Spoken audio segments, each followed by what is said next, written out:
It is the Baking It Down podcast with Sugar Cookie Marketing. It is the Baking It Down podcast with Sugar Cookie Marketing.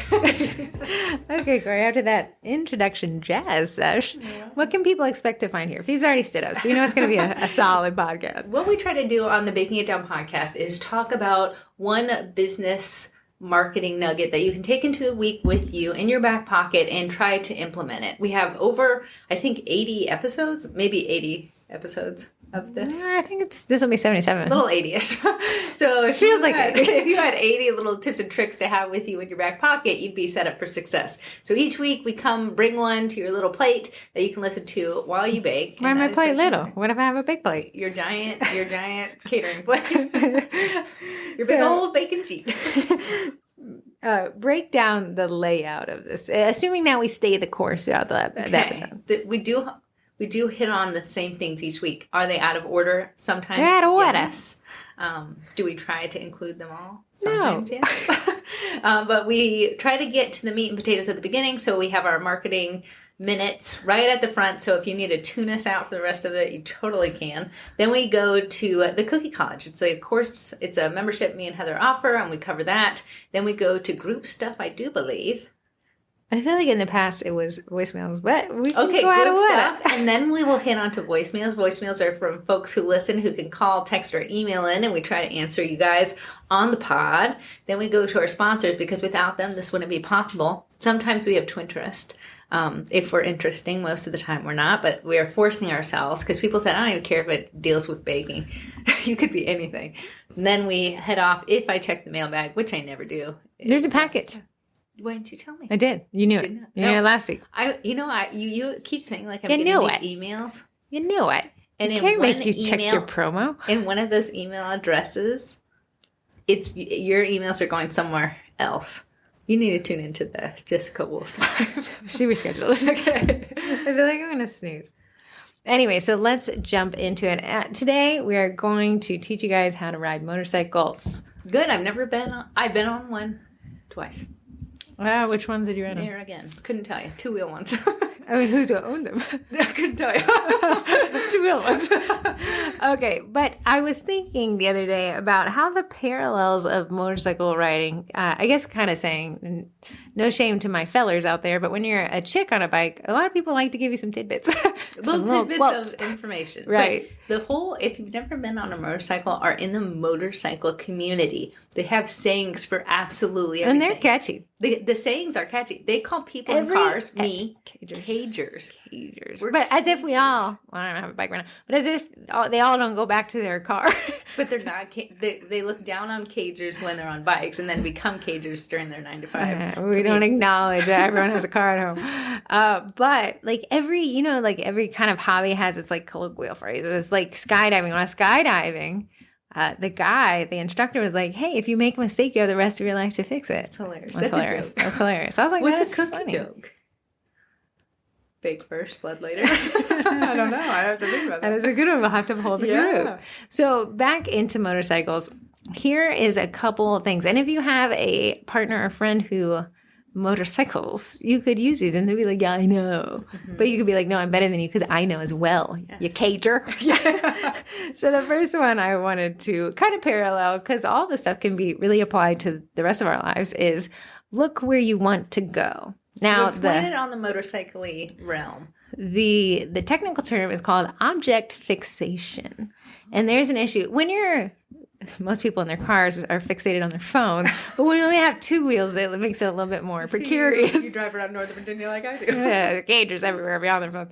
But when you are on a motorcycle, you only have two wheels, so your leaning is actually how you turn, right? Okay. But when you look at something you don't want to hit, that's called object fixation. And what you don't realize as a motorcycle rider is that your body's actually taking all the necessary steps to hit that thing. And you're like, but I don't want to hit it. The more you don't want to hit it and the more you focus on it, the more likely you are to actually hit it because you tense up your body, you're staring at it. And when you're staring at it, what you don't realize is that your musculature is kind of making these small adjustments to the handlebars that are heading you right in that direction. Mm-hmm. So if you see anybody and you're like, how could they hit that? They were staring at it. They saw it. Yeah. It's because they were staring at it and they saw it. How I can liken that to business is if you have a competitor and then they pop up, they start getting sales. Then you feel like they're copying you. But you're staring at them. You're staring at It's them. becoming obsessive. Your messaging to your audience then changes from, hey, I would love to make your birthday party the next best experience, to buy from me because this is the only place you can get cookies like this because no one else around this area, specifically so-and-so, can make them like I do. Right. I'm the number one original. There's a carpet cleaner in our area. In the world of carpet cleaning, probably the Elvis Presley. I don't know. Okay. Hadid? No, Hadid's like a billionaire. And this dude has been in carpet cleaning for years. Toured his little space. It was pretty cool. Carpet, like Persian rug cleaning, big thing here. Yeah. Then his cousin, same last name, went and started a competing carpet cleaner business. Now, what the original guy should have done is focus on being the best. Instead, he did not look where he wanted to go, and he started looking at the cousin, and then he just focused on being better than that guy. And then so much that he rebranded his whole company to be the original last name, rather than being like, I'll make your carpet great. So what you need to do in your business is focus on your goals. Sit down and write those goals. Is your goals to be better than so-and-so? Probably not. Is your goals to pay for the next Disney trip with your baking money? Look where you want to go. So look at that Disney trip, and then out of focus will become the competitor, and it won't matter because you will leave them in the dust. If they're copying everything you do, cool. They're looking not where they should. Absolutely. And that will handle itself. In the same way that the motorcyclists would have to look where you want to go. So if you see a motorcyclist in a turn, they're looking through to the end of the turn because that's where they want to land. They want to end up through the turn. So you'll never look where the front wheel is. You're going to look all the way to the end of the turn. Yeah. And that goal. It takes a lot of practice. And that's the one thing that messes people up at the beginning is that. Before we move on to the next one, and before someone texts in and say the twins text and drive, I meant like everyone else in Nova text and drive. Versus I say there, champ. This is a confession. I know. Like, is someone going to get mad that sentence wasn't specifically? I think texting and driving, obviously, everyone's like, you can't text and drive, only I can. But you really don't want to text and drive, especially if we're talking about motorcycles. You can hardly see them anyways. Yeah. But the thing that I have that actually comes from, if I can draw a parallel to this for motorcycles, is what is my phone charger? What's that called? No idea. Hold on, where's my phone?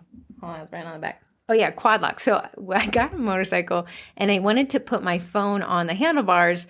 That way I could, GPS, so you text and ride. Just kidding. So, but then it came out with the quad lock's the brand, but they realized, like, if I have to do this whole case on my motorcycle, they came out with a whole brand for your car. And then it has a charging component, so I can charge my phone from the back while navigating and Spotify. And then Heather has this little suction cup to her windshield, so the phone is in the center.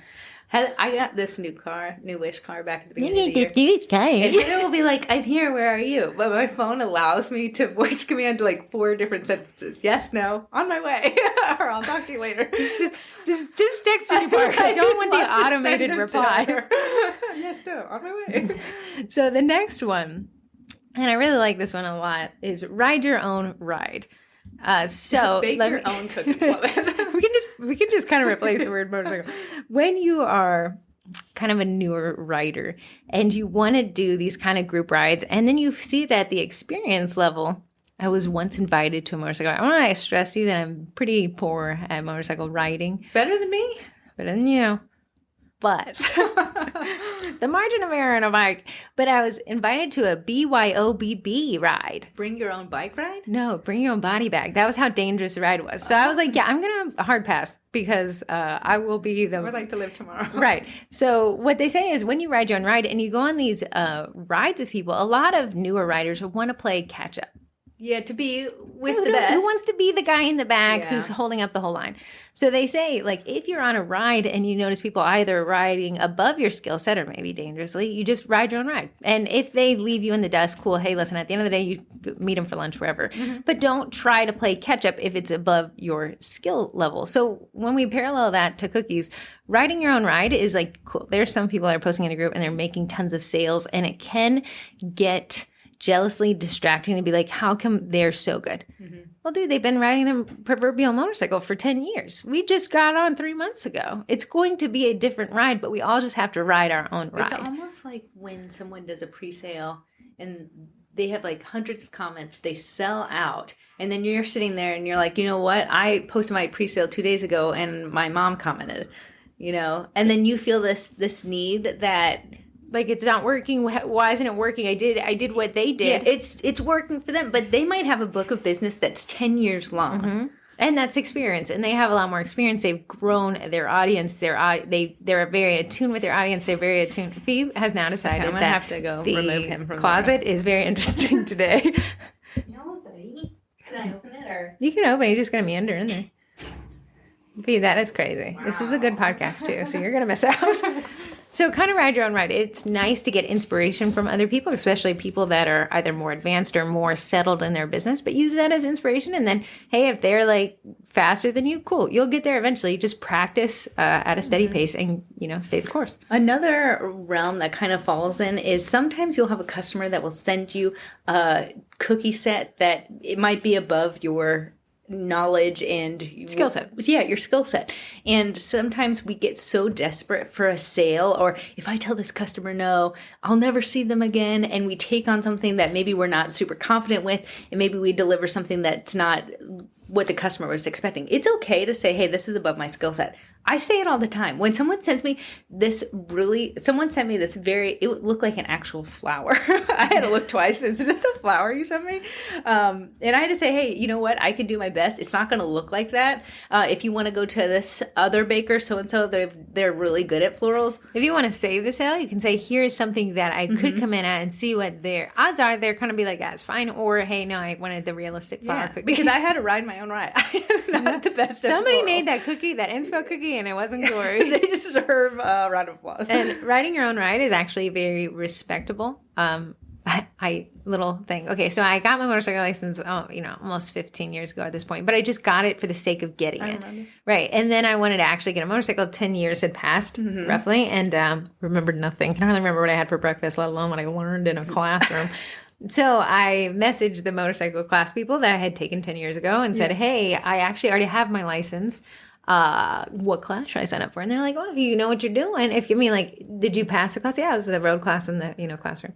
They're like, then do this one. It's like a refresher course. What are you refreshing if there's nothing there to refresh? Yeah. So I show up and they're like, jump on these bad boys and start them. I'm like, How do you start them? This is the one with this is like an older bike too. So it had an even extra lever. So there's no way that thing was starting. So then I'm like, okay, Heather, maybe it'll click. Maybe it'll click. But you got to be sweating at this point.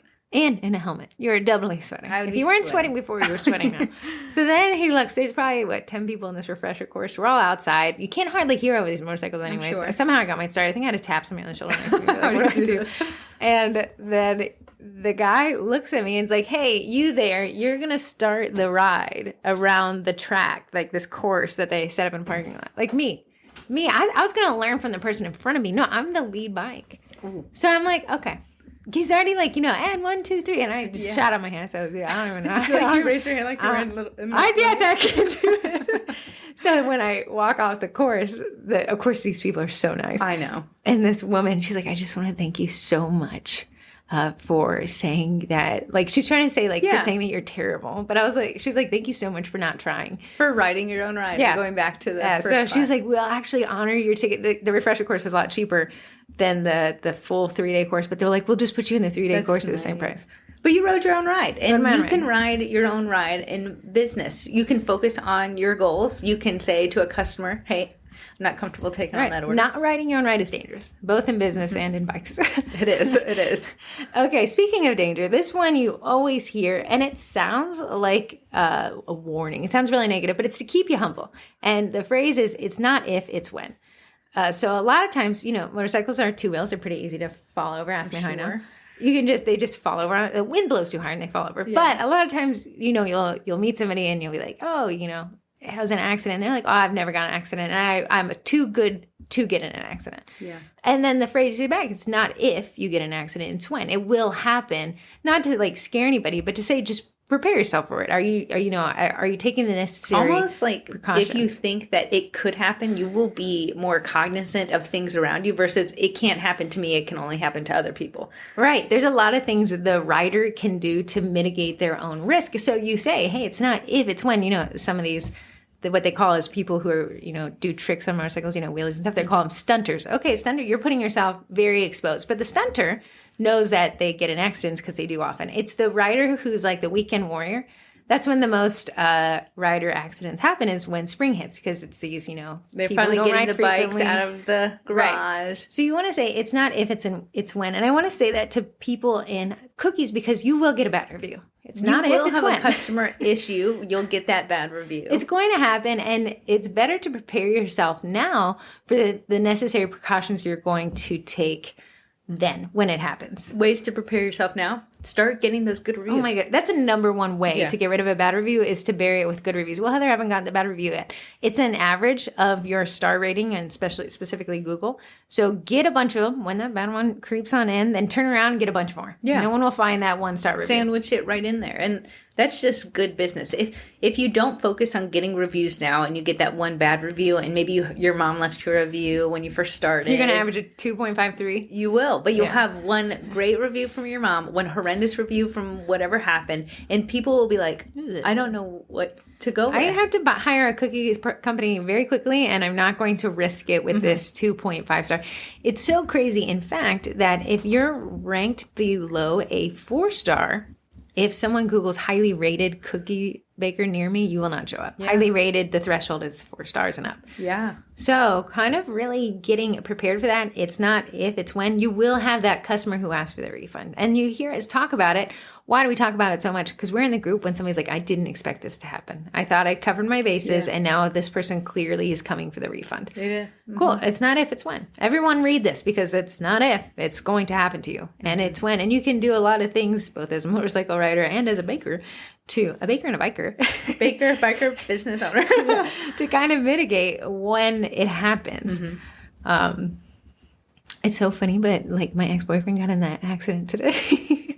Oh, he did? 4 years and years ago. Yeah, I went and got you guys from the hospital 5 hours but it's not. away. It's when, and that experience is he had uninsured motorcycle coverage, meaning when the car pulled out in front of him and he T-boned it, and the car was at fault, the guy didn't have insurance. Yeah, but the lame ex-boyfriend had uninsured motorcycle coverage, and that was recommended by the insurance. Guy. We all went to McDonald's right after that. Her boyfriend in his little garment. Let's stress his little the garment. And it was the longest day of my life. They were like, sir, it's amazing that you're amazingly fine. Another way you can prep and be prepared in your business is setting up those boundaries now. Because it's when a customer pushes your boundaries, whether it be showing up late to a pickup, adding policies on extra designs. are a great if and when. You make them in good times for the bad times. Yes. That's what me and Heather have people sign contracts in our business. You sign them in the good days for the bad days. Yes, that's great. But it keeps everyone on the same page. I love to do it's me and the client against the policies approach. I mean, it really is like, hey, I love to. And listen, I can probably sneak around this rule if you get that down payment paid real fast, because I would hate for the policies to have to kick in. And then those people are like, oh my goodness, thank you Absolutely. so much. On my job form, in order to even send an inquiry, you have to check a box that says there's a $10 late fee per hour you are late for your pickup. Corey's policy. Do I want to enforce that? No, but it's like the threat of violence puts everyone on the same page. Like, my time is valuable. Now you've agreed that my time is valuable. So there's going to be like a little hurt for you if you don't value my time. Right. So let's like, Corey, so you're going to be able to come to him like, hey guys, make sure you come on time, because I would hate for you guys to have to incur that late fee, as if it's not you charging it. Right. But it really sounds a lot better when I'd much rather that approach than like, hey, I was sitting here in the parking lot and it's been 45 minutes and I was just wondering if you're on your way. Yeah, because nothing will sour your business face than someone not showing up. And your missing life is flying by you. Yeah, all you're seeing as the clock ticks forward is that your actual pocketed money, like your labor hours, are ticking. That's what I physically see money coming out of my pocket when someone is late. Bro, and a minute of waiting time is like 5 minutes of normal people time. If a customer is late, because I know that I've set up those boundaries, I still want them at the end of the day to get their cookies, but I have no problem putting them on a table on my front porch and saying, hey, heat is not really good for cookies, so I'd get here as soon as you can. Right. You're going to have said that before this issue happened. Yeah. Because it's not if, it's when. And if you wonder what those whens are, just peruse Sugar Cookie Marketing Group for like 5 days. You're going to see all the possibility of whens. And there's a lot of whens. Like, what I had everyone add to their cookie contracts and their policies is that I will do my best to replicate a color, but it might not be 100% perfect match, because we are dealing with cookies and royal icing. Because guess what? someone at the end of the day is going to be like, hold up their kid's first birthday invitation next to your cookies, and the color's not going to be a perfect match. And we don't want to put you in the situation where you're like, well, I did my best. I mean, at the end of the day, it's royal life. But I asked for these colors. Yeah. So you say, if I can tell you before you order, hey, I'm going to do my best. And you're like, hey, yeah, do your best. I'm totally fine with that. Now we have some grounds. I like it. It's not if, it's when. So It's just absolutely when. go out there. You're not above it happening to you. Corey and I are not above it happening to us, but we can learn from other people and be like, oh, that's a good one. You know, search the group for that policies where we all crowdsource a cookie policy. Yeah, we all, as a group, crowdsourced everything someone has been involved in that was a negative experience. Right. And made a cookie contract. In that cookie contract, a lot of people in the group Not are legally using binding, but not technically legal binding, but you can always say, hey, you agreed to yes, this. this is kind of the agreement because you want to just set expectations. Okay, number 4, Corey loves this one, and you hear this all the time, specifically on YouTube when you're watching motorcycle crash videos, and it's dress for the slide, not for the ride. Dress for the slide. No. To break it down, when you ride on a motorcycle, it is hot. The engine is hot. It's just a radiating heat. It's hot outside right now. It's like 100 degrees. And then you have, this is the issue, and you'll have a ton of motorcycle riders argue about it. But at the end of the day, your skin doesn't make for the best Protection. against the pavement. So what they say is dress for the slide. So when you drop your bike, typically the bike slides out from under you, and so do you, depending on your speed.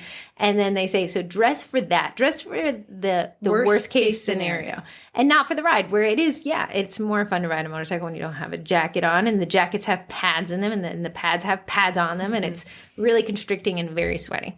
The whole thing is disgusting smelling. I'm sure. I'm sure. And those jackets are like $300, $500 a pop. One time I had to put on, what is a racing suit? Those leathers, yeah. Yeah, the whole body one. Yeah, it was insane. It was almost holding its form for whoever sweated in it before me.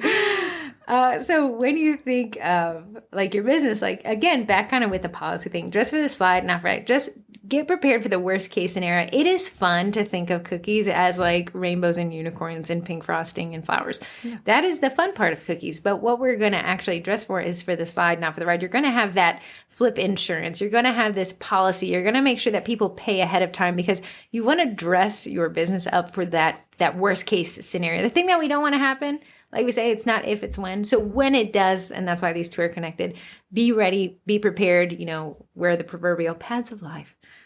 But, you want to have a helmet on. In Virginia, we have helmet laws, but I know a lot of states don't. Mm-hmm. But hey, it's your brain noggin, and whatever you want to do with it, you can. So when we think about our business, what is the helmet of your business? Are you paying your taxes? You don't want the IRS man to be like, dude, you're just for the ride, not the slide. Mm-hmm. Yep, absolutely. Yeah, so you could kind of like prepare yourself for that. And I'm not saying like look at your business with pessimism, but look at your business with caution. And you can learn a lot of that from other people. You'll see that, one of the members was like, oh yeah, I made cheesecake. I didn't realize that the Food and Drug Administration would knock on my door saying you can't make cheesecakes. Yeah. There's just some rules. Dog treats are highly regulated. Things like that, you just kind of got to be cognizant. Like the whole Mickey Mouse thing. Mm-hmm. Mickey Mouse got deeper pockets than the rest of it. So you got that copyright thing. Do I want to violate the copyright or not? Again, that's going to be, I'm not even going to get into that. But however, if you do, are you prepared for the consequences? Do you know the risks attached to that? Can you pay the $2,500 fine if they come at you? And so I'd say have that emergency fund, whether it be an emergency fund for refunds, an emergency refund, an emergency for like, oh, I did do that, Disney thing, and Disney decided to make an example out of me, out of thousands and thousands of people. I'm the one.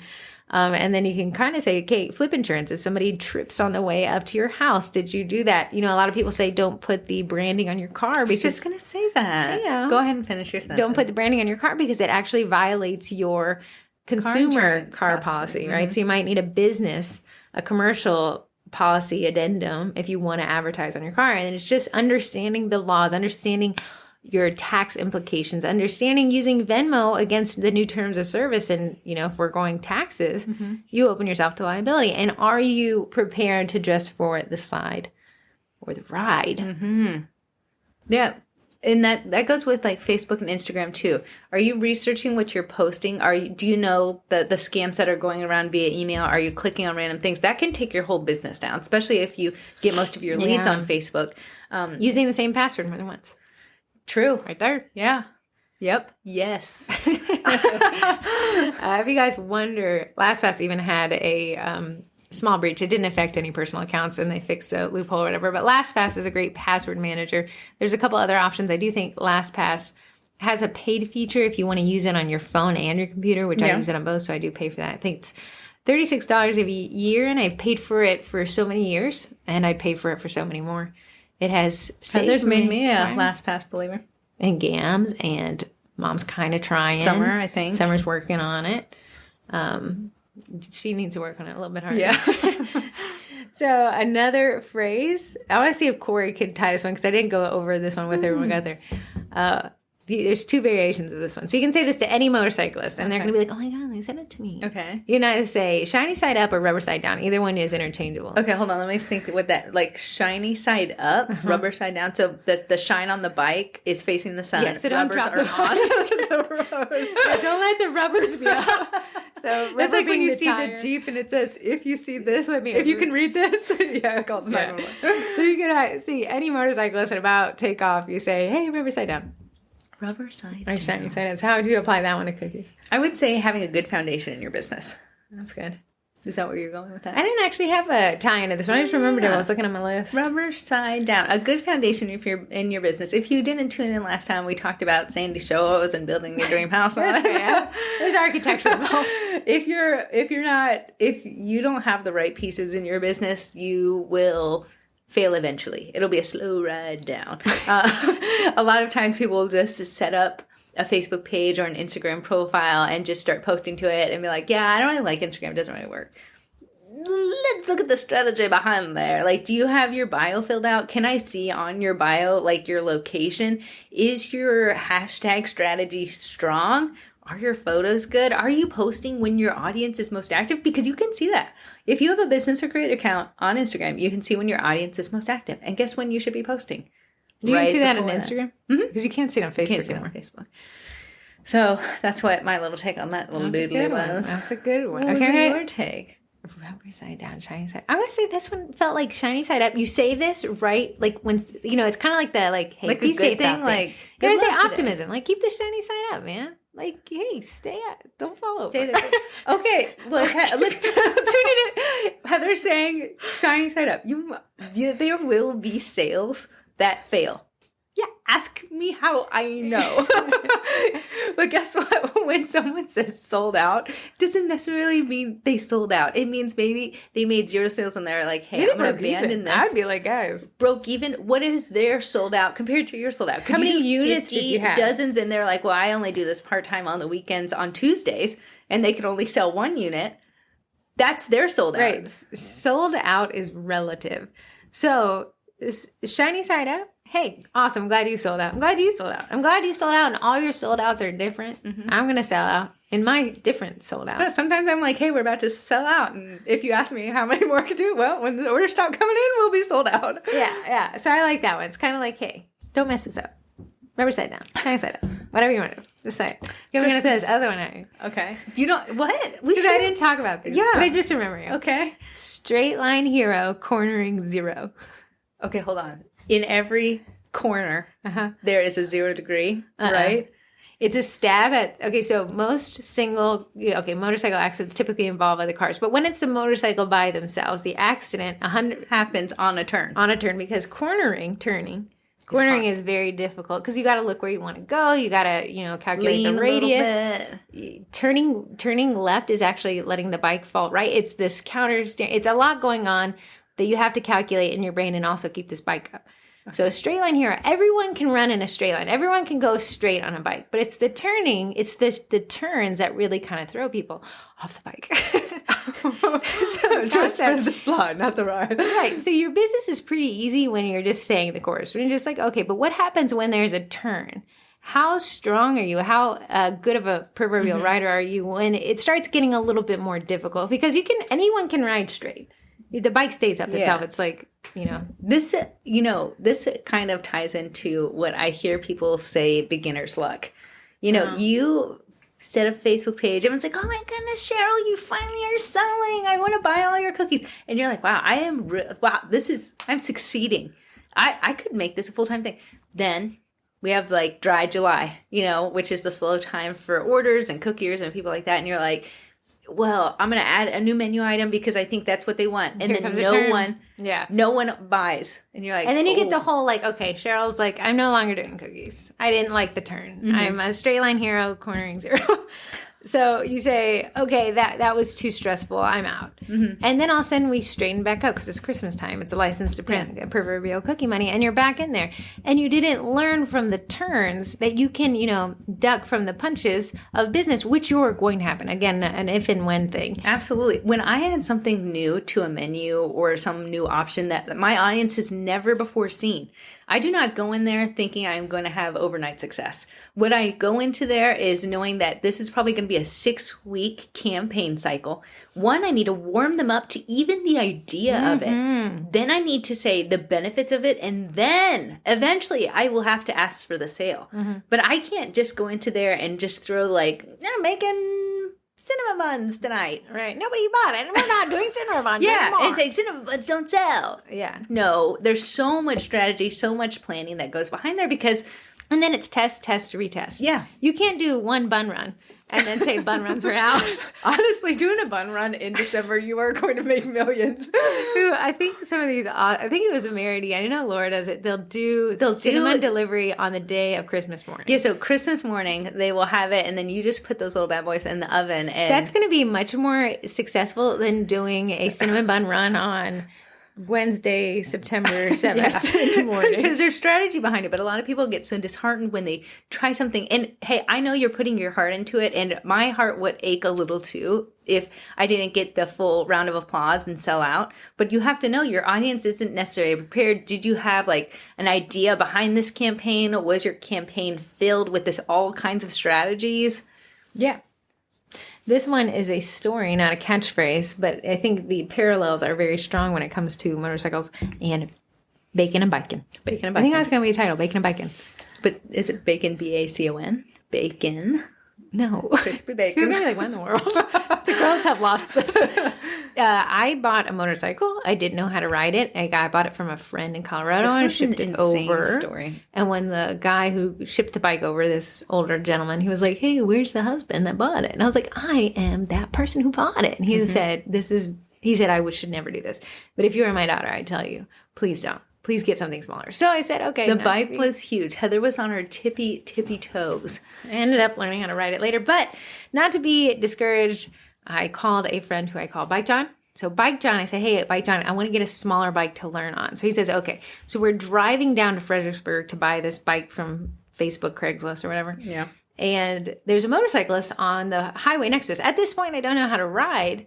And Bike John says, oh, look, he's a terrible rider. But I didn't want to show my hand of cluelessness. Mm-hmm. But the guy's on the bike on the interstate. Mm-hmm. How clueless could you be? Yeah.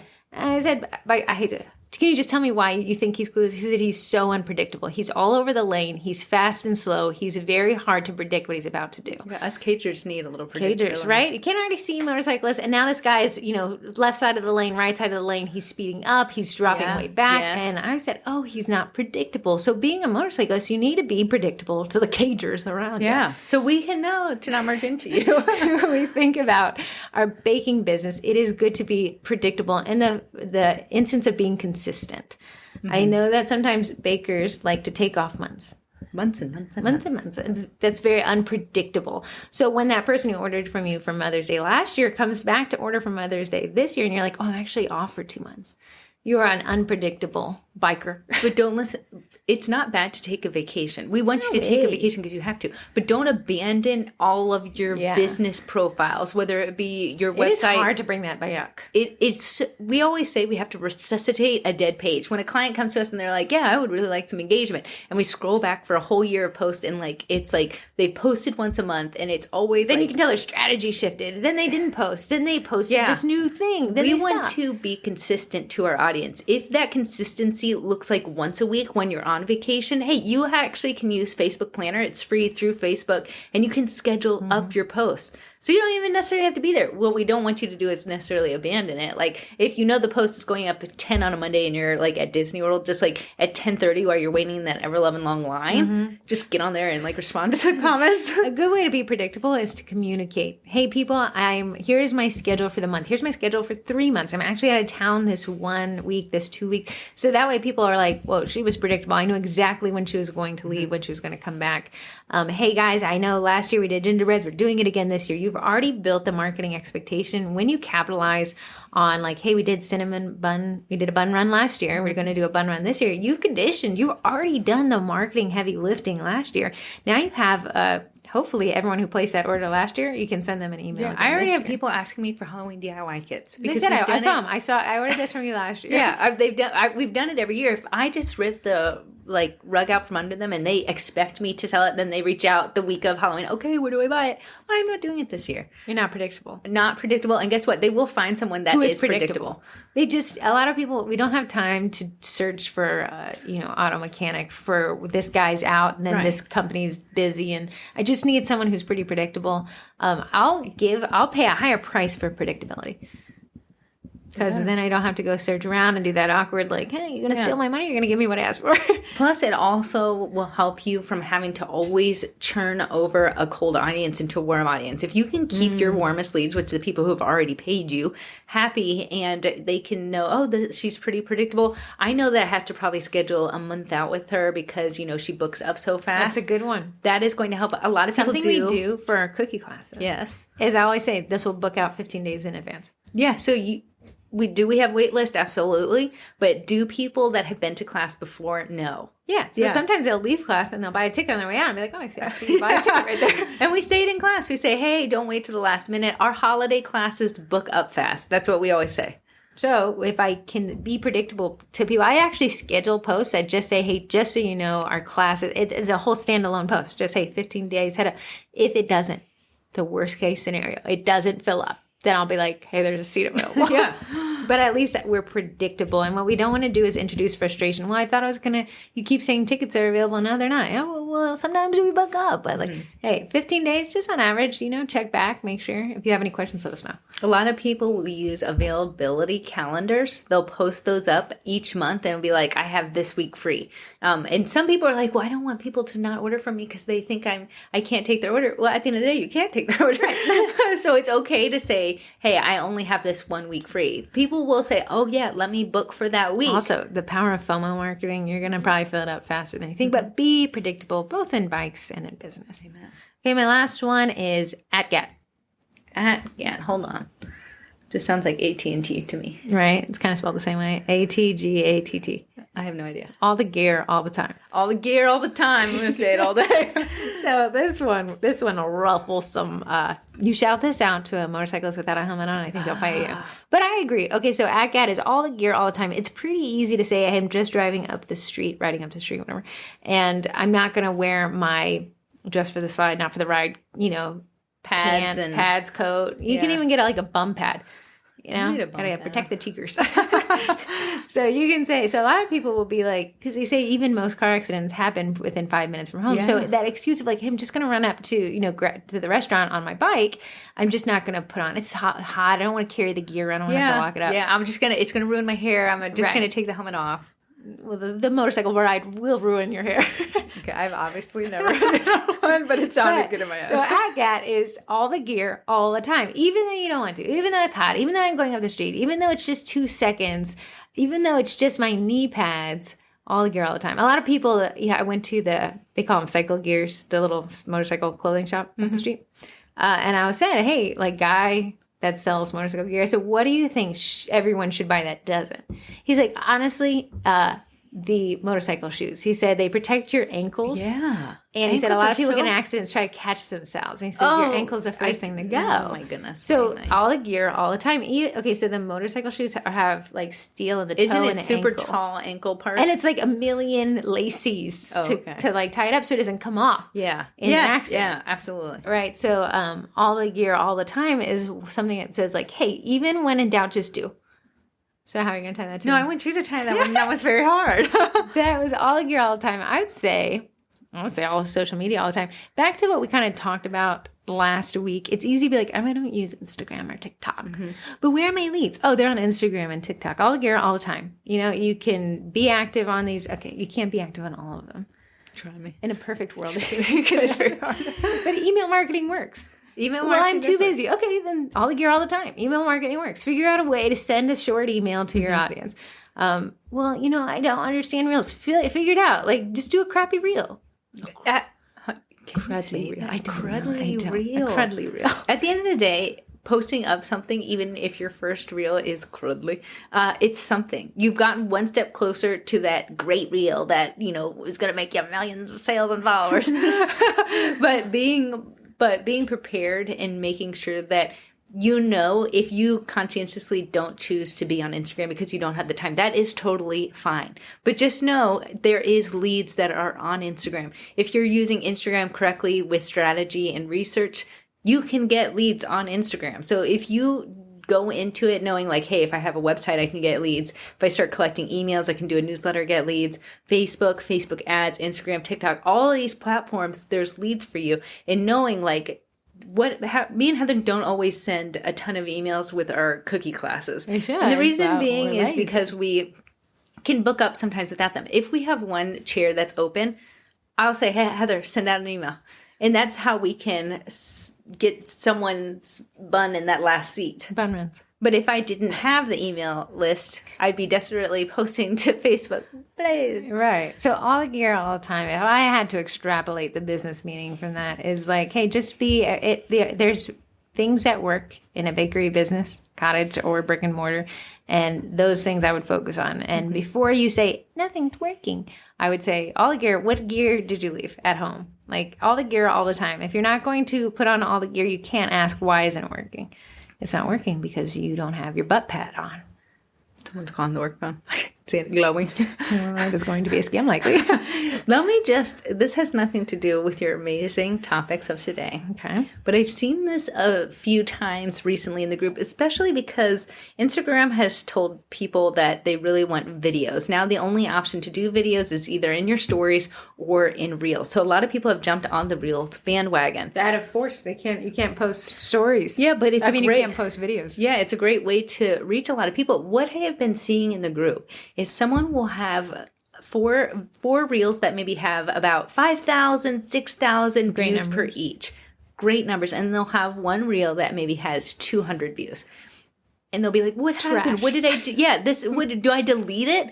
At the end of the day, the Reels views is not going to pay your bills. I cannot go to Dominion Energy and be like, look at my 6,000 Thank Reels you, ma'am. views. That will buy you 3 light bulb days. But what you still have is a captivated audience, even at 200 views. That's 200 people. That's a lot of people. What at if the end 200 of the people day? are staying in this house? We'd be like, oh my goodness, this is a fire hazard. What you want in your audience is an audience that's loyal to you. If that audience is in the 200 people, that's a great reel at the end of the day. It might not have the 6,000 cookiers that are viewing it. It might have 200 of your local audience seeing it. Right. Look at Corey. Our target audience is all that really matters. Really matters. So our target audience obviously is you guys. So, you know, Corey came in today and was like, hey, I posted this reel and it got 200,000 views. And I said, how many of them are target? And she's like, oh, next to none. So while that's a really cool number, 200,000, it's I'm going to say worthless because it's not our target. So numbers are kind of vanity metrics if they're not our target audience. So it's easy to fall in love with these view numbers. I asked my little sister, she's constantly refreshing that view counter. Yeah. But at the end of the day, like, it doesn't matter. I would want one view of somebody who bought from me than 100,000 views of people who are looking for ASMR content. But it's so addicting to see those views and want those high man, views. That feels great. Yeah, so when I had the TikTok that had 250,000 and then my next one has 94, I was like, well, I'm done. I quit. No, but of that 94, someone in there could be my target audience. And 94 people taking the time to view my stuff, that's a lot of people. If 94 people went to my email and said, can I order cookies? I would be like, I have to turn some of y'all away. Right. To tie it back to motorcycles, I bought that big motorcycle, was a motorcycle as a Ducati with a racing pedigree. It was an 848. Well, that's what they call it, racing pedigree, if you want to sound fancy. Anyways, this motorcycle was capable of winning, major The best races. of dog contest. Okay. Whatever. Not everybody has a dog. And most people have dogs. Oh, somebody liked the Facebook page. I liked it. No, I'm just kidding. I'm so sad. But, I didn't have the capability of riding it anywhere close to what it needed to be. But people were like, oh my goodness, you have a Ducati Street Fighter? And I was like, yeah, I do. But it was a complete vanity metric because I had the bike, but I couldn't ride the bike. Yeah. I just had it. Heather had an extra bike that she could learn to ride that bike on. I had that bike parked over there. I remember I had Bike John ride it around because they need to move a little bit. You did look like a proud mom when you were staring at him that Look day. at him go over there. Look at my little bike. Yeah, so it's kind of a vanity. Like, cool, you have a Ducati? Well, kind of. in some regards. According to the tax man on property tax day, yes. Mm-hmm. So kind of saying like, hey, that's a cool bike, but you didn't really have it. Yeah. You had to pay for it. It had you. Right. The chokehold. Yeah. So how much do you do things for everyone to be like, ooh, ah, and how much do we actually do things to like get to accomplish our goal, which is our target audience, and selling a set of cookies would be our goal. And if that's 20 views, man. Hey, that's an amazing 20 views. Right. If Corey posted to Sugar Cookie Marketing a local, hey guys, I'm at this farmer's market in Lake Ridge, we're not going to hit anybody that's in our target audience, and it's not going to resonate with them. But now she posted that to her local cookie page. All those people are actually interested in Lake Ridge because that's where they live. Absolutely. So they're going to be like, oh my goodness, but you may only reach 15 people. Yeah, my number might be people. tiny. There's 36,000 people in Sugar Cookie Marketing, but none of them are going to go to the farmer's market right down the street. Right. So it's kind of saying like, hey, break up with the numbers and fall in love with the conversion rate. How many people from that video ended up in your inbox asking about the next set of cookies? If you use the hashtag Sugar Cookie Marketing on Instagram, I will be stalking your profile. It's just what I do. I stop by, give likes to as many posts as I can before Instagram says you can't repeat that anymore because you're violating guidelines. But what I love to see, I don't ever look at the like count and say, oh my goodness. What I'm looking at is your content, is your hashtag strategy strong? And then I'm like, from that, hey, they have 15 probably local amazing likes. People that actually can put money in their pocket. You're not just using cookier hashtags that other cookiers would use, because guess what? Cookiers aren't going to pay you. So even though those numbers look amazing and you look at these big cookie accounts, you're like, so good, I wish I could. It's the Ducati numbers. It's a vanity metric at the end of the day. And even though your numbers might be small, but your strategy is local, hyper local, and you're really like targeting those people that can actually pay you, that's what I applaud. Don't focus on your Facebook page having 5,000 likes. Focus on your page having 500 people who would just fight over your availability calendar. Okay, that concludes your motorcycle lesson. How does everyone feel? I feel like I will fall off. I'm no longer a cager. I will always be a cager with my AC on. 4 wheels move the body, 2 wheels move the soul. Me and Heather bought, at the beginning of the quarantine, we went and got 2 just little bicycles, like where you pedal and everything. Your body moves the body. Yeah. Me and Heather, how many miles away was this? Quite far. If you guys know Northern Virginia, Springfield to Burke. If you know, it was up hills both ways. It was quiet. But Heather had this idea that we'd buy these bikes, but we technically didn't have a way to get them home because no one has a bike rack on the back of their car. You have legs. So Heather had us get driven over to Dick's Sporting Goods. Let me see how. And we were dropped off, and then we said, hey, Dick's Sporting Good man, can you get our bikes ready? And he was like, yeah, which car do you need me to mount them out in the back to? And I said, we're just going to be sitting and riding those bad boys home. Hold on. This is how many miles it is on a bicycle. It is 8.6 miles, 50 minutes. 8.6 miles. And you said how many minutes? It predicts 50 minutes. I don't know how it's predicting. That was about 4 hours for us. I was behind Heather, and I just wanted to fall off and just have a slumber on the side of the road. I was so physically tired. We made it. We did it. I just remember turning the corner. What does it have to do with the podcast? Don't buy a bicycle.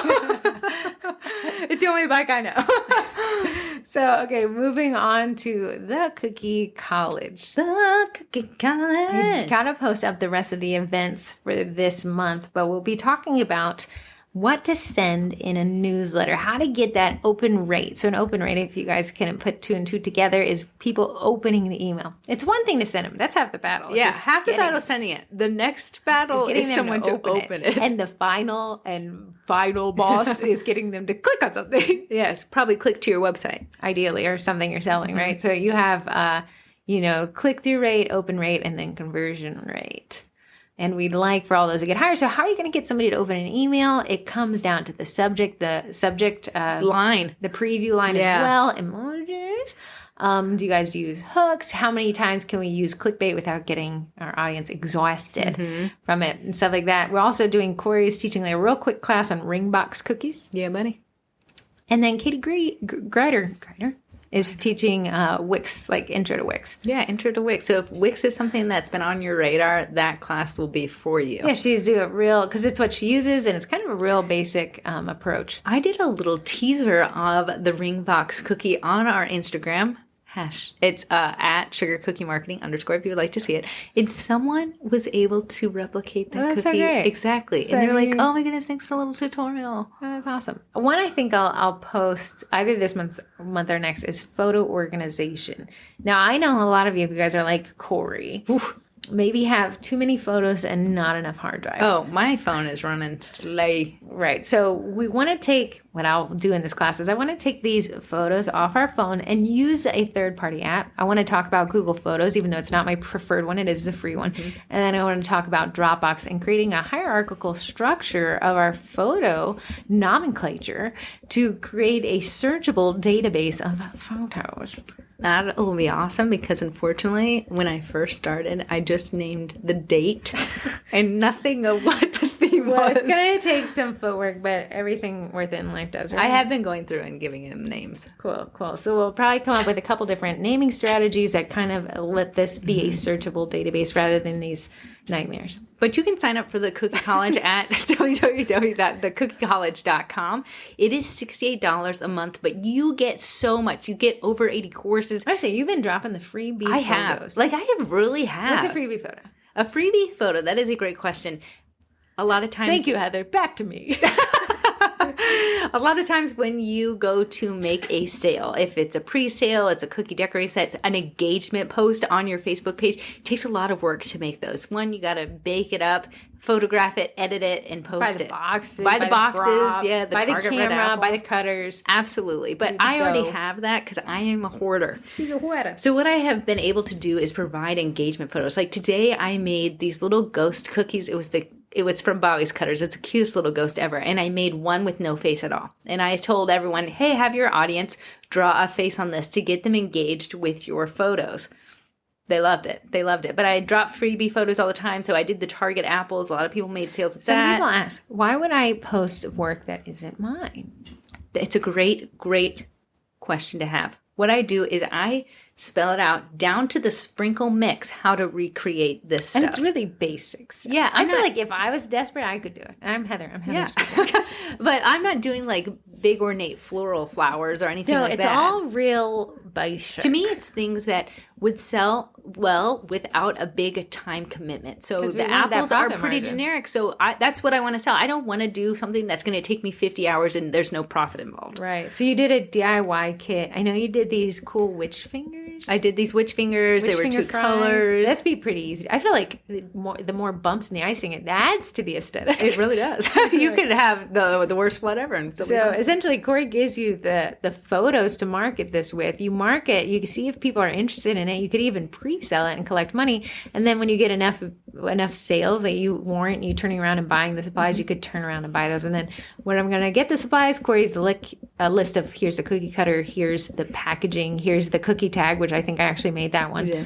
And then you can just go print that off on your home computer. Yeah. So a lot of people have enjoyed the time that it has saved them and the sales that they have made. And that's my ultimate goal with them. Some people are like, do you hate that people are using your photos? No, I absolutely get this high seeing people use it. I'm like, they finally like this one.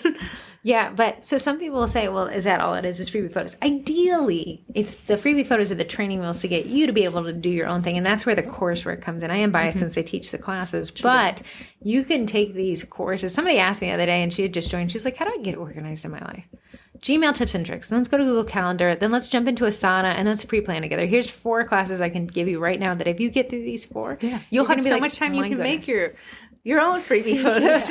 And then, you know, adding photo organization and then that email marketing. It's just, it all builds on itself so that you're self-sufficient. You're like, oh my goodness, thanks girls. I've got it. I got it. So if you guys want to check that out, really happy to have you. It is thecookie.college.com. And what a fun group of people. We've had the most people now that we've ever had, which is great because eventually at the end of the year, the price will be raising. So if you want to jump in, rising. Increasing. Yeah. It's going to do all 3.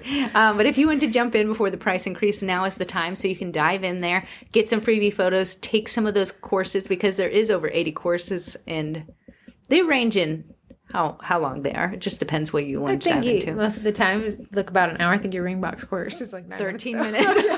We're in and out. We got a ring box. So yeah, there's it's pretty cool. If you have any questions, you can always ask us via at. Okay, going into group stuff. I'm going to go through some events because we had a little moving and a shaking of the schedule, but then we'll go into some messages, texts, and stuff.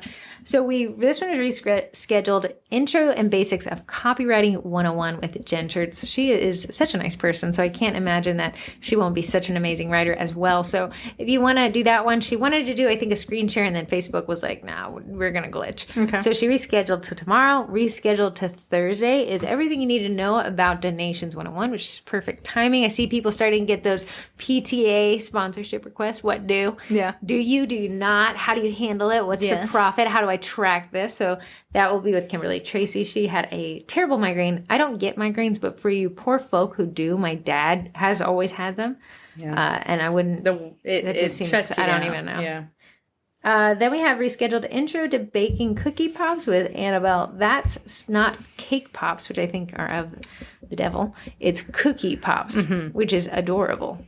Cake Pops are probably really cool, but everyone said, like, I asked the group, like, what's one thing you'd never do again? They're like, Cake Pops. I just bought a course. I'm going to try it. Okay. I don't know. We'll bring them over because I want to eat it. All right. Then we have this really fun one as well. Make, Bake, and Decorate Pie Platters with Beth Hennington, who are called Best Hennington. I thought was hilarious. But this stuff looks like real pies, but they're cookies, I guess. I don't know. It looks insanely talented, but she's going to actually take you through the entire process. Neat. And then we have, this one is rescheduled as well. It's supposed to be today, but it will be on September 21st. Steps to make sure your email arrives. It's called email deliverability. And it is important when we talk about emails because, again, we can't have an open rate if somebody ain't getting it. If you're ending up in spam folders, if you're ending up in the promotional folder, I know that we do as Sugar Cookie Marketing because that's the way that people are handling our emails once they get them. And that's how you tell these email senders, like Gmail or SendGrid or MailChimp. It's based off of what the interaction of the person receiving your email kind of does. And there's things you can do to either make that better or there's things you can do to sabotage it. So kind of keep that in mind. So jumping into text, and then we have a voicemail. Hi, twins. This is Chelsea from Waco, Texas with Cake and Crumb Bakery. Craig. That's a Craig. My question is regarding Instagram spammers. Whenever I post, I always get 2 to 5 spammy comments saying DM us to promote and stuff like that. Should I delete these? Will leaving them boost engagement? Thanks so much for all your insight and advice. We cookiers sure do owe you both. Oh, that's so nice. I know exactly what she's talking about. When they are attracted to a specific hashtag. There's a hashtag. Does that mean don't use a hashtag? It just depends. Like if I do hashtag Halloween, I will be featured on this Halloween account. But if I do hashtag Halloween cookies, I don't get that. We do a hashtag DC. Oh, yeah. For some reason, so much. Yes. So what's happening? Is there somebody behind the phone vigorously typing when they see this hashtag? Not a chance. It is a bot. And the bot script is triggered when you use that hashtag. Instagram has the ability to mass block these types of comments by going into your settings and adding the word promote it on, they've DM gotten a little smarter and then we'll leave an O out of promote. Hey. So she's asking, Chelsea is saying, do I delete those or do they count towards my comments as engagement? I'm going to just tell you my strategy. And then I'm going to give you mine. I want you to go first. No, I delete them. Oh, you delete them? Because of this. I used to run these bots. Yeah. And the algorithm knows that these are spam comments. Right. It is acting so unnaturally that Instagram is tracking these types of comments from these types of accounts and it will delete them. So in my non-Instagram HQ brain, I think Instagram is like, nah, this is not it. This isn't it.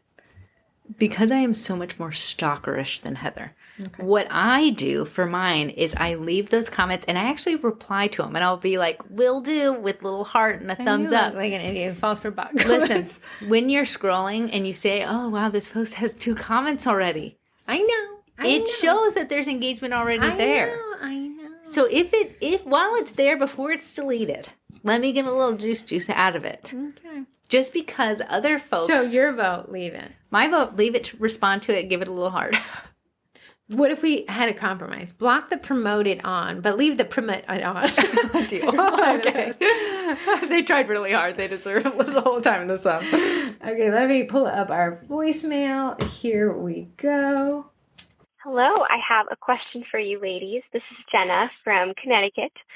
I saw an interesting post in the group where someone said that Crumble Cookies had moved in basically across the street from their brick and mortar. And I'm interested to hear what advice you would have for any of us who have a Crumble or another competitor who is moving in nearby. Thanks. Love that one. I also kind of like crumb cookies. I think they're pretty good. My thing is embrace your Crumble cookies. A lot of times I sell sugar cookies. Crumble does not sell that. So technically, are they even in my lane? No. But at the end of the day, are they easily accessible? Do you have to order 2 months in advance? No, you can walk in there and get them. I say embrace them because at the end of the day, there's a franchise owner who's probably local that's running that location. Mm-hmm. Yeah, we're kind of pretty, if anything, Crumble Cookies bringing awareness to the cookie world. Right? Doing some fair share of marketing. I would say, may I be so bold, I would go into a Crumble Cookie and feature all the cookies they have each week. I made a video of it. And I said, you guys know I am the cookie lady lover. So I am going to give my opinion. Of course, I loved everything. Right. I think I've heard that each one is like, if you took the thing it's and divided 150 calories per square. Per slice. Quarter. Yeah. Yeah. Per pizza slice. And they come in with the cutter. Like, you can't. It's just going to fit into my mouth. I don't need that thing is going directly into my face canal. I would say, if you want my personal opinion on Crumble Cookies, I wouldn't let them sit out too long. Not that I've had that problem. I've inhaled them. I eat them in the car. Yeah. I wouldn't let them sit out and be like, I'll come back to you in 2 days. Like, no, you got to kind of get to it. That's definitely not this lady's question. I just wanted to provide some honesty. So what happens? Let's pretend if it's not a Crumble Cookie. Let's pretend you have a business and across the street and down to the left, another bakery opened up. Mm-hmm. Odds are, I would say, if you look at car dealerships, they all congregate because it means that people are looking for cars. It's actually a strategy that they all end up. If you ever look on YouTube, you can see like Google, why are all car dealerships next to each other? It's a selling psychology that makes them all more money. So I would say, though, back to the bakery, like if you're from Dallas, you probably have like a baker every other door. It seems like you guys are all in the cookie group, but that means that your market can sustain that. Competition will increase when the market has the availability. And if you look at your own calendar, we're talking about availability calendars because you're not always available. You guys do book up, and that means that there's enough for everyone to go around. And then when we're talking about Crumble Cookies, it's so different than even a drop cookie seller. Yeah. Because Crumble Cookies is almost, to me, like Baskin Robbins. Just walk in, get your little fix, leave. Yeah. And then you have the sugar cookie decorator. Hey, I'm probably going to give this as a gift. I doubt a lot of people are buying a custom set of cookies to eat by themselves during Netflix. What? We're not supposed to do that. But like, right? Like, isn't it more of like, I'm giving this to somebody? It's more of a gift. Definitely, I'm bringing this to a party. I'm this hosting is for somebody. a party. It's not so much like, I'm hungry. Yeah, where I go to Crumble because I'm going to eat it. Right. I'm going to eat that by myself and nobody's going to know about it, so I don't have to share. So that's my perspective on that one. So that takes us through questions. There's one more, but I'm saving him for next week. Save it for next week just in case no one ever calls in. 571-556-5644. What's next on the list? Next is sponsors. So castiron.me. Speaking of websites, if you want a free website, I know we talked about Wix. Wix is free, but you get the branding with it. So Cast Iron is free, and they'll actually build your website for you. If you want to get out the door, get something set up before we go live with Christmas and the holidays. I've been putting these countdowns for the holidays. One, I had the dates wrong. Why did people were like, I'm having a heart attack. Because you said Christmas is tomorrow. The heart attack is 3 days early. So I fixed all the days. But This is September. I can't believe it's September 6th. I know. And for folks that are wondering, like usually September to October, it's like such a drag to get to Halloween, which is a big sales day. But we have Hocus Pocus right at the end of September. I know. Thanks, Disney. Yeah, so Thank you, people are Disney. really having watch parties because you can only stream Hocus Pocus 2 on Disney Plus, which means I like how everyone's like worried about copyrights out the window for Hocus Pocus. Sorry. Guys, we got to get our audience warmed up. Got to make some sales. Disney, go buy some. But yeah, anyways, castiron.me. Check them out. Oh, sorry. I I know. Got derailed with the little, little calendar. Yeah. Next up is, I always get the names mixed up. It's meringue powder called Royal Batch from a place called Bakety Bake, and it's in Idaho. If you want to try it out, it is one I love how you swear like say by. like it's almost integral that we know that it's from Idaho. It's because it's in the website name, baketybakeidaho.com. Okay. So in my mind, I'm like, It's breaking not this from Montana. But it is an amazing meringue powder. It already has 3 ingredients right in the meringue powder. So it'll be bright white because it already has white food coloring in there. So you get to save money on that. It already has corn syrup on there. I don't remember the last time I popped open my corn syrup because it already is in there. So I've done florals. I've done stickers. Big lump of nuts, it has the juice, it has the juice. Most beautiful thing. If you didn't know, tune into last week. My son has made us play that song every single day to school and back. I sent you an aesthetic one on TikTok. We'll watch it after this. I will have to. Okay. But you can actually try a Bakety Bake, and there's a 10% discount if you use the code TWINS at checkout. But the website is baketybakeidaho.com. Not Bakety Bake, Montana. It's not. It's not. It's definitely Idaho. And then last but never least is Eduardo Eddie. We're giving away an Eddie in October. Eduardo. I feel like Eddie is a Spanish lover. He's a vibe. Yeah. Anyway, so Eddie is a direct-to-food printer. We did not name him that. The company named him that, and people think we nicknamed him that, but no, that it's Eddie, the edible food printer. You can print directly on now donuts. Someone did cookies. a chip the other day. They have chips on the website. Yeah. Cheese. Oh, yeah. Chips and cheese. Chips and cheese. Just delicious. If you want to print on it, it's FDA approved edible ink, and it prints like your Canon printer. Don't use your Canon printer, you need an Eddie. But how it prints is pretty just fantastical. It's like watching a spaceship boot up. I cannot remember the Instagram handle, and I do apologize because I know you listen because you use the hashtag, but she actually cut parchment paper. There's these number cutters that people are obsessed with. She sells out the minute she posts them, so you can't ever get these. But these number cutters, if I say it has a little spot for balloons, you probably know what I'm talking about. But she flooded one whole one white. Okay. And I was like, where is this going? She puts this thing in Eddie. But she uses parchment. She had cut it out to the shape of the 9. Okay. Sends it into the printer. It comes out. It's flooded perfectly. With the 9 is the only thing printed. I don't get the parchment paper part. The cookie is a shape of a 9 with 2 balloons. I get it. People technically are supposed to highlight the 9 with a different color icing so it stands out. So you say, oh, that's the number 9. A kid's turning 9. But what she did was flood it all white. So she saved herself mixing a whole other color. She flooded it white, put it in there, cut the parchment paper out to be the shape of a number 9. Put it in the Eddie with the parchment paper. The whole color? And it flooded. It printed. Genius. It just did a 9 outline because she cut the parchment to be the shape of a 9. Genius. And it was the cutest little design. And I said, how does it feel to be smarter than everybody else? And she said, smarter or lazier? I said, no. Same thing in my book. Okay, that takes us to sponsors. Corey didn't check the mail. Do we have anything else? Twinterest. Oh, do you have one? You seem excited. I don't. Whoa. What a lead. Oh, wait. I did try. Did I say this last week? The chalk markers? Did I say that last week? Well, I'm saying it again this week. If you want to see these 2 white chalk markers, we just had back to school and a lot of people were doing these chalkboard cookies. I thought they were adorable. But sometimes you don't want to make white icing and put it on black because 1, colors bleed. 2, you have to mix the whole thing. And I found these 2 markers. One was like a chalk edible marker and the other one was just an edible marker. And I showed you what they look like side by side. I gotta say, I did watch that. Not to dog on the one, but it was kind of cruddly. Which one? The one that never showed up. Oh, yeah. But I don't know. If I went over it again, would it show up or would it take away what I've already done? I guess you'll have to discuss. But if you wanted to see what those 2, I have no affiliation with them, so I don't care if you like it or not.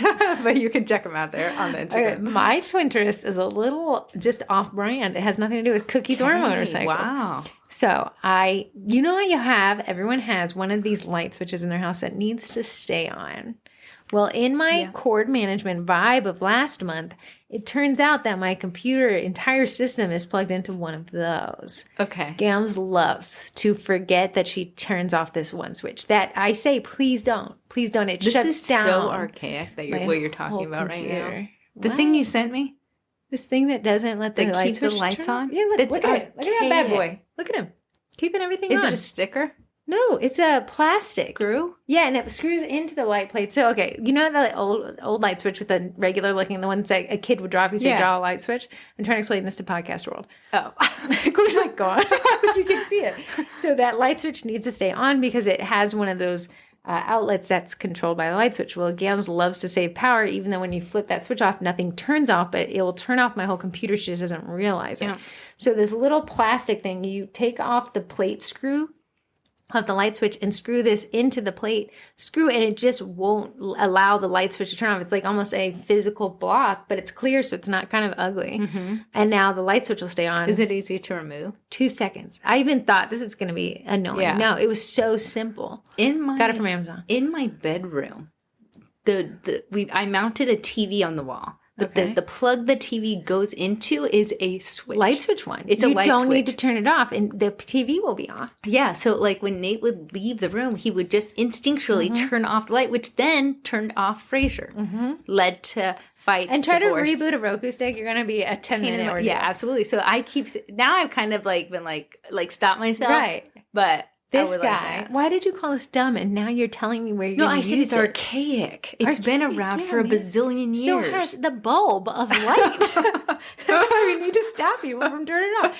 Because a lot of the things in this office are automated, like smart switches. So I don't need to actually kill the power from there. I need it to not be killed. We're gonna have to turn off this podcast. I'm sweating It's right now. gone. Bye, guys.